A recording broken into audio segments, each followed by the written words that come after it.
December 29th, 2005, the air in the Egyptian village of Beni Mazar was filled with anticipation. It was the eve of al-Adha, one of the most joyous celebrations in the Islamic world. Families were preparing for the feast, children were excited for their new clothes, and the streets of the small hamlet of Shams al-Din were finally quiet after a long day. But while the village slept, a darkness descended that would haunt Egypt for decades. Between the hours of 1 a.m. and 3 a.m., a silent predator, or perhaps predators, moved through 3 adjacent houses. When the sun rose, the joy of the holiday was replaced by screams. 10 people were dead, men, women, and children. They hadn't just been killed. They had been butchered with a precision that baffled medical experts. And the strangest part? Nobody heard a sound. This is the story of the Beni Mazar Massacre, a crime that was physically impossible to commit. The crime scene was located in a remote hamlet called Ezbet Shams al-Din in the Minya Governorate. The victims belonged to 3 different families living in adjacent single-story houses.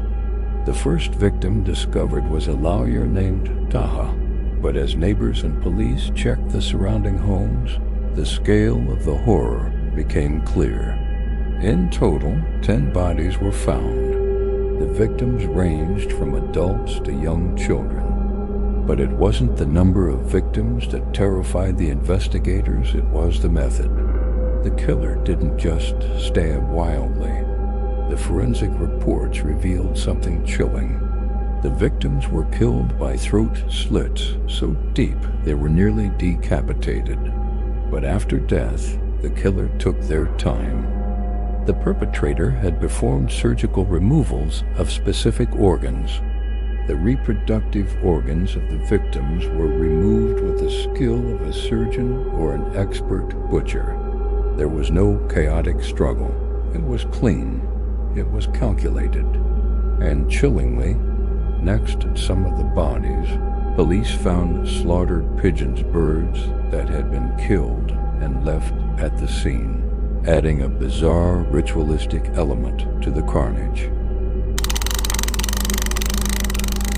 As detectives arrived, they faced a mathematical impossibility. The timeline of the crime was established between 1:30 a.m. and roughly 3:30 a.m. That gives a window of about 2 hours. Let's do the math. 10 victims in 120 minutes. That is an average of 12 minutes per victim.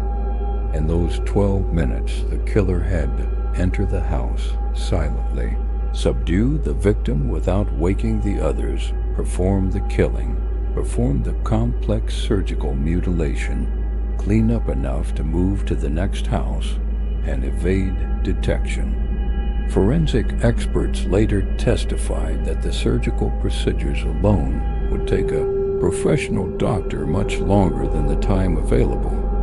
This led to one terrifying conclusion. This could not be the work of one man.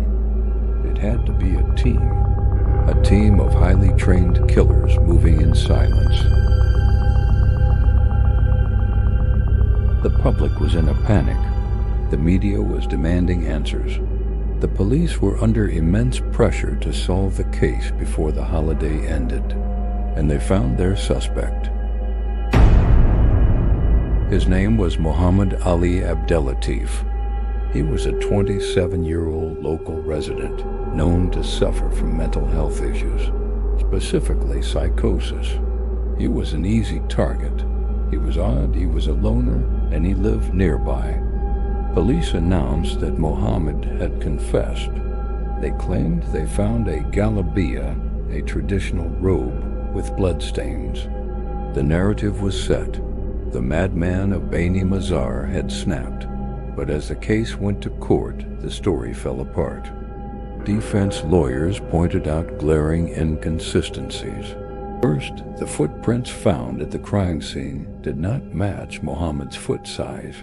Second, the confession was incoherent and likely coerced. But the biggest defense was the crime itself. How could a mentally unstable man with no medical training orchestrate the stealthy assassination of 10 people, perform surgical extractions in the dark, and leave no trace of himself, all in under 2 hours? The math didn't add up. The trial of the Beni Mazar Massacre became a landmark in Egyptian legal history. In a rare move, the court looked past the police confession and looked at the logic. The judge ruled that it was physically and scientifically impossible for Muhammad to be the sole perpetrator. The precision of the cuts, the lack of resistance from the victims, and the speed of the operation pointed to a professional group, not a lone, mentally ill individual. Muhammad Ali Abdelatif was acquitted. He was found innocent. It was a victory for justice, but a defeat for the truth. Because if Muhammad didn't do it, then who did? With the suspect released, the case was filed against unknown. Theories began to spiral.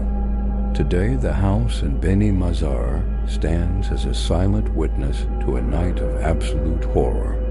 The killer or killers vanished into the night, taking their secrets with them. Was it a ritual, a professional hit, or something we haven't even imagined? The Bani Mazar Massacre remains one of the greatest unsolved mysteries of the Middle East. What do you think happened that night? Let me know your theory in the comments below. And if you enjoyed this deep dive, please like and subscribe for more unsolved mysteries.